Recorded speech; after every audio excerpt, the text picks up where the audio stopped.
Hey everyone, welcome back to Techie Dialogue. In today's video, I'm going to show you how to make OBS record in MP3 format, step by step.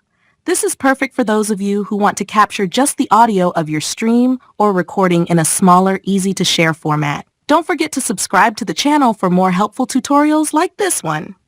Step 1. First, open OBS and click on the File tab at the top of the window.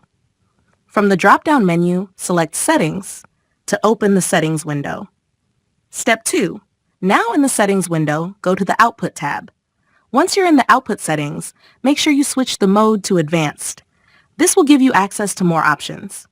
Step 3. Next, under the Recording section, you'll see an option for recording format. Change this to Custom, and then in the Container Format option, select MP3 from the drop-down list.